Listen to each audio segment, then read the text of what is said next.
Prison militaire de Blida, le traitement de la honte pour les héros de la décennie noire en Algérie. Cette émission que nous avions diffusée hier a suscité énormément de réactions.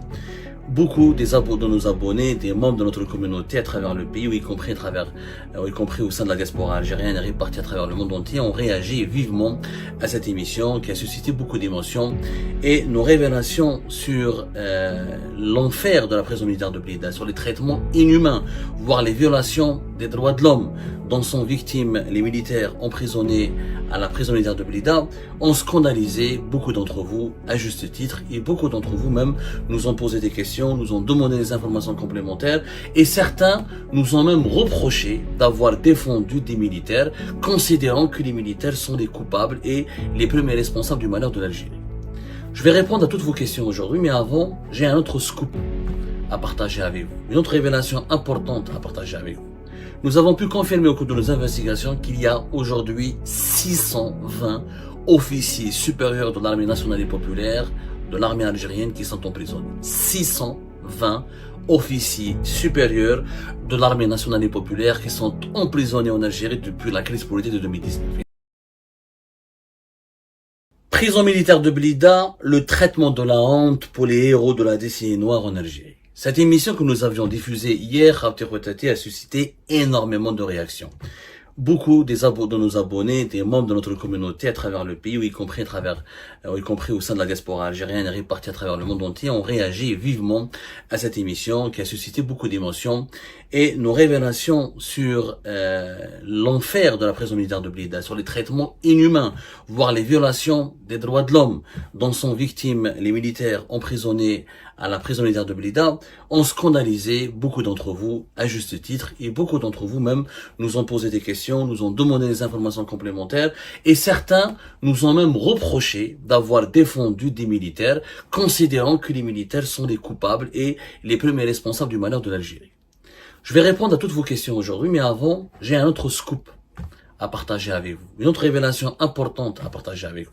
Nous avons pu confirmer au cours de nos investigations qu'il y a aujourd'hui 620 officiers supérieurs de l'armée nationale et populaire, de l'armée algérienne qui sont emprisonnés. 620 officiers supérieurs de l'armée nationale et populaire qui sont emprisonnés en Algérie depuis la crise politique de 2019. Et la majorité écrasante de ces officiers supérieurs, c'est-à-dire à partir de commandant jusqu'à général-major, la majorité de ces officiers supérieurs ont été poursuivis pour des supposées affaires de corruption, d'enrichissement illicite ou de détournement, et souvent, comme pratiquement dans tous les dossiers, un constat s'impose, des procédures expéditives, des procès bâclés, pas de droit à garantie à la défense et des accusations qui ne reposent pas beaucoup sur des preuves matérielles et clairement l'ombre ou le fantôme des règlements de compte politiques plane sur toutes ces affaires-là. C'est une véritable purge qui a eu lieu au sein de l'armée algérienne depuis 2019. 620 officiers supérieurs de l'armée, de commandant jusqu'à général-major, Rien que les généraux, tenez-vous bien, c'est des chiffres quand même impressionnants. Rien que les généraux-majors qui sont emprisonnés depuis 2019, nous avons pu confirmer au cours de nos investigations que leur nombre a atteint les 66 à 67 généraux. 66 à 67 généraux. C'est énormissime. Entre généraux et généraux-majors.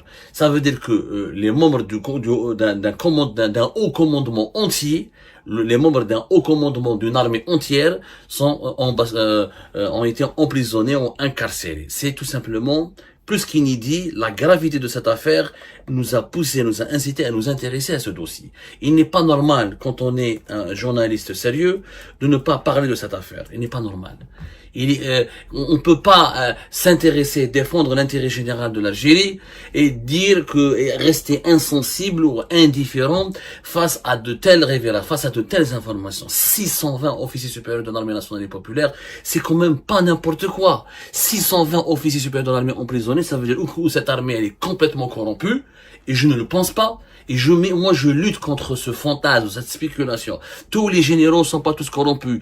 Tous les militaires algériens ne sont pas tous des salopards. Et je le dis et je le répète, au sein de l'armée algérienne, il y a énormément de fils de bonne famille.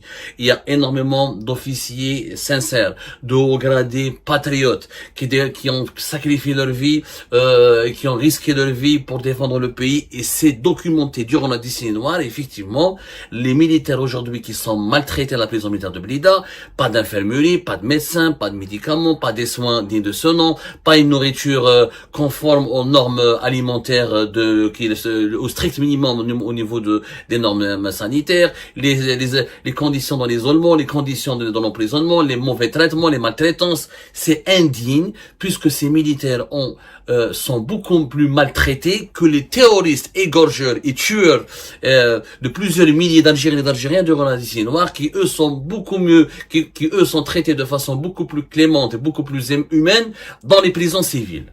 Ça, c'est une vérité, la vérité. Moi, je suis là pour dire des vérités. Moi, je suis pas là pour plaire. Je suis pas là pour arranger les égos ou les intérêts des uns et des autres, ou pour ne pas heurter. Moi, je m'en fous si ça doit heurter, si ça doit choquer ou bouleverser. Si la vérité doit choquer, il faut qu'elle doit choquer. Si elle doit heurter, elle doit heurter. Si elle doit bouleverser, si elle doit inquiéter, c'est ça notre rôle. C'est de réveiller les gens, d'aider la population algérienne à prendre conscience des injustices qui sont infligées à notre pays. Il faut savoir qu'un militaire est un être humain comme tout le monde. Qu'il est injusticiable comme tout le monde. Mais être injusticiable comme tout le monde, ça ne veut pas dire qu'il mérite, qu'il mérite d'être écrasé, qu'il mérite d'être massacré, qu'il mérite d'être persécuté, réprimé et emprisonné et sa vie complètement, qu'il mérite d'être coffré dans une prison sans avoir le droit à un procès équitable. Les militaires sont comme tous les êtres humains, ont le droit à des procès équitables. C'est un être humain. Un militaire d'abord est un être humain. Comme un être humain, il y a des droits de l'homme. Les droits de l'homme fonctionnent ou valent aussi bien pour les civils que pour les militaires. Et quand vous êtes un général ou un colonel ou un commandant, que vous avez passé votre vie au sein de l'armée, que vous n'avez pas vu votre famille, que vous avez laissé vos enfants de côté, que vous n'avez pas vu vos enfants grandir, que vous avez fait des sacrifices, que vous avez pris des balles durant la décennie noire, que vous avez affronté des groupes armés terroristes au maquis, que vous avez perdu des proches, ou que vous avez vu des soldats ou vos amis ou vos camarades mourir sous vos yeux, et que 10 décennies plus tard, vous vous retrouvez vous-même emprisonné lors d'un procès expéditif, sans aucune preuve, qu'on ne vous a pas donné l'opportunité de vous défendre correctement, qu'on n'a pas respecté la présomption d'innocence et qu'on vous accuse de corruption et d'enrichissement illicite juste parce que vous avez un appartement ou vous avez une villa pour laquelle vous avez, il y a des militaires qui ont des villas, mais les militaires ont des salaires, il y en a qui ont fait des crédits, il y a des généraux qui vivent modestement, il faut sortir de ce mythe, des généraux algériens sont tous milliardaires, ils ont tous des comptes en Suisse, des biens en France, en Espagne, c'est complètement faux. 66, s'il y a 5 ou 6 généraux emprisonnés, je peux comprendre. Avant 2019, on a eu quelques emprisonnements de quelques chefs de légion, et à l'époque de Gaïa Salah, c'était 5, 6, 7. S'il y a 10 ou 15 généraux emprisonnés, à la limite, je peux comprendre. Mais 66 à 67 généraux, ils sont tous corrompus. Oh, ça veut dire que cette armée, elle n'est pas en faisant cela, ça veut dire qu'on est en train de discréditer l'institution militaire elle-même et de dire que l'armée algérienne elle-même est une institution corrompue. 66 à 67 généraux, tous corrompus. C'est pas normal, ça ne peut pas exister. Ce sont des procès préfabriqués. Et encore une fois, moi je les ai défendus parce que je les considère comme des détenus politiques. Un homme honnête, un journaliste ou un intellectuel, ou sur le plan intellectuel, sur le plan moral, comme on défend les détenus du Hirak, comme on défend les opposants qui ont été incarcérés injustement, comme on doit défendre les militants du MA qui ont été accusés de terrorisme alors qu'ils n'ont jamais commis un acte terroriste, qui n'ont jamais fait couler le sang, qui n'ont jamais posé un attentat, qui n'ont jamais menacé de mort qui que ce soit, comme on doit défendre toutes les personnes qui sont injustement condamnées alors qu'elles n'ont pas absolument aucun lien de près ou de loin avec les crimes qu'on leur impute. Et intellectuellement on doit être honnête et défendre aussi les militaires qui sont injustement incarcérés. Ces militaires algériens ne sont pas moins algériens que les autres. comme ils ne sont pas plus algériens que les autres. Moi, je suis pas contre qu'on les juge. Mais d'abord, la justice militaire en Algérie actuellement, elle est opaque, elle est sombre. Les procès ne sont jamais publics. Les avocats ne peuvent pas jouer leur rôle. Et c'est la justice civile qui est censée être transparente, ouverte. Elle obéit au diktat de la justice du téléphone et au diktat des instructions téléphoniques. Alors, au niveau de la justice militaire, c'est 1000 fois pire. Et c'est pour ça que j'en parle. Parce qu'il faut briser un tabou. Moi, je voudrais bien, autant qu'Algérien et Algérien, l'armée en Algérie, elle s'appelle l'armée nationale et populaire. Elle appartient au peuple et elle émane du peuple. Donc on a le droit de savoir pourquoi nos officiers supérieurs sont en prison. Pourquoi il y a 620 officiers supérieurs de l'armée nationale et populaire qui ont été emprisonnés, coffrés, qui se retrouvent embastillés. C'est quand même pas normal.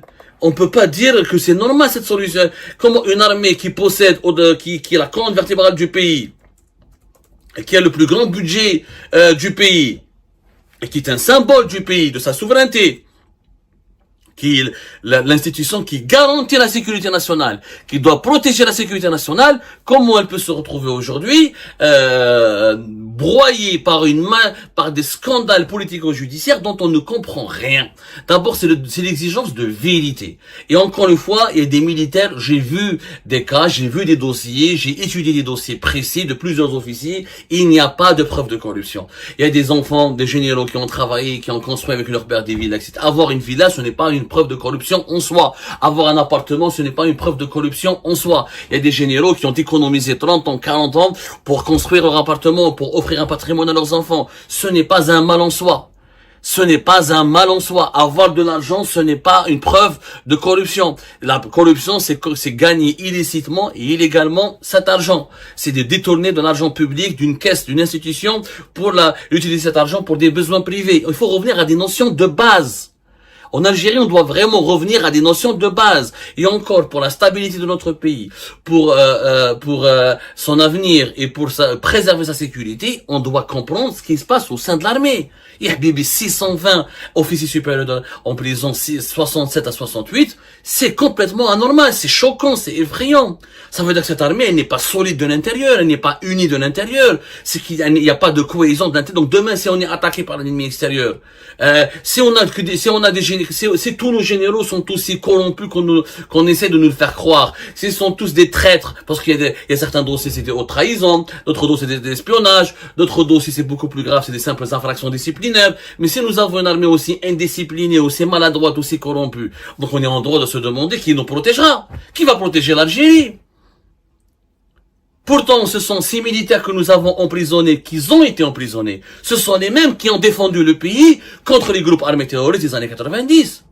Donc moi, j'appelle à une révision de ces procès, j'appelle à une remise en cause, et puis j'appelle aussi à la fin de cette barbarie qui consiste à emprisonner des gens qui ont tout donné pour leur pays et ne pas respecter la présomption d'innocence et ne pas au moins les soumettre à un processus ou à des procédures judiciaires rigoureuses et professionnelles. C'est tout ce que je demande. La fin, comme on réclame la fin de la justice du téléphone pour la société civile, pour la population civile, on doit aussi la réclamer et la revendiquer pour les militaires algériens qui sont nos compatriotes, sont nos frères. Il n'y a pas un Algérien, il n'y a pas une Algérienne qui n'a pas un cousin, un voisin, un conjoint, un frère, un parent au sein de l'armée.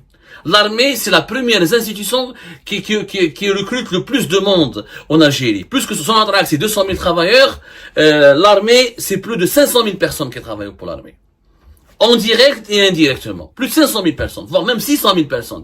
Donc c'est quand même pas n'importe quoi l'armée. C'est l'emblème du pays. C'est pour ça que j'en parle. J'en parle pas pour démoraliser les troupes. J'en parle pas pour lui porter atteinte à sa considération, à son honneur, ou à son image. Justement pour la protéger et pour la libérer de l'emprise des règlements de compte politiques, de l'instrumentalisation politique de la justice, des luttes de clans et de la destruction massive des carrières d'officiers. Au sein de ces 68-67 généraux, il y a des gens qui ont vraiment mené des batailles au maquis, qui ont neutralisé des groupes d'égorgeurs. Comment voulez-vous que j'en parle pas? N'importe quel Algérien qui a une once de patriotisme et d'amour propre et d'amour pour son pays devrait en parler. Maintenant, j'ai cru certaines remarques aussi, j'ai entendu certaines remarques qui me disent, mais Abdou, tu parles que des généraux, tu parles pas des petits soldats, etc. Effectivement, je corrige cette injustice, je demande pardon aux sous-officiers. Il y a beaucoup de sous-officiers algériens qui sont emprisonnés aussi dans le cadre d'affaires politiques. Effectivement, il y a des officiers, des lieutenants, des sergents, etc., des adjudants, ils ont été arrêtés, emprisonnés parce qu'ils ont liké sur Facebook un commentaire ou là une publication d'un opposant algérien établi à l'étranger, parce qu'on a retrouvé sur leur téléphone des contacts avec des personnes habitant à l'étranger, des opposants, ou parce qu'ils ont voulu donner des informations et dénoncer ce qui se passe au sein de leurs unités, ou parce qu'ils ont utilisé des faux profils pour parler de leur malaise sur des réseaux sociaux. Il y a un véritable malaise aujourd'hui au sein de l'institution militaire. Ce malaise, il est palpable, on le sent. Il fragilise le pays. L'institution, en fait, on ne peut pas se permettre d'accepter ou de tolérer un tel malaise au sein de l'armée nationale et populaire. Parce que cette institution, c'est le pilier et le garant de la sécurité nationale. Il faut que ce malaise se dissipe, il faut en parler, il faut dialoguer, non pas pour semer la zizanie ou l'anarchie ou l'indiscipline, mais pour semer la justice, la droiture et l'honnêteté. Voilà pourquoi j'en parle. Je suis désolé, il n'est pas normal d'avoir 620 officiers supérieurs de l'armée emprisonnés. Comme il n'est pas normal d'avoir des sous-officiers qui soient traités, qui soient emprisonnés pour des délits d'opinion. Un militaire, il a le droit d'avoir une opinion. À la caserne, il n'a pas d'opinion. Quand il sort de la caserne, il a le droit d'avoir une opinion. Un militaire, c'est un citoyen comme n'importe quel Algérien. Il a le droit de ne pas aimer la corruption, il a le droit de ne pas aimer tel ministre, il a le droit de ne pas aimer telle décision du chef de l'État, il a le droit de s'exprimer sous réserve, bien sûr, pas avec son nom et pas publiquement. Un militaire qui utilise un faux profil Facebook pour commenter, pour participer à des débats de l'actualité, je ne vois pas où est le mal. Je ne vois pas où est le mal. Il n'a pas trahi le pays. C'est pas comme Farid Zinedine Benchir, qui a collaboré avec des services étrangers, qui a donné des informations à des services secrets occidentaux, qui a trahi l'Algérie. Un militaire qui raconte, les militaires algériens aiment autant leur pays que leurs compatriotes. Ils ont le droit d'avoir un regard critique sur sur le mode de gouvernance et la gestion de leur pays. C'est pour ça que je parle de ce sujet. Par honnêteté, par justice. Je ne suis pas pour je déteste cette lutte pour la démocratie, pour les droits de l'homme, pour la justice à géométrie variable. Il n'y a pas des collèges. On ne peut pas accepter une hiérarchie entre les Algériens et les Algériens. Il ne doit pas y avoir des collèges dans notre pays, un collège supérieur, un collège inférieur. Non, les militaires, les civils, on est tous dans la même barque. On est tous au bord du même navire, qui est le navire Algérie, qu'on doit tous le sauver pour qu'il ne doit pas sombrer comme un certain Titanic. Ce sont des compatriotes qui méritent d'être défendus, qui méritent d'être cités, qui méritent d'être évoqués lorsqu'ils sont victimes d'abus ou de l'arbitraire. J'espère que cette émission pourra être partagée massivement, s'il vous plaît. Partagée massivement pour la justice, pour la droiture et encore une fois pour l'honnêteté.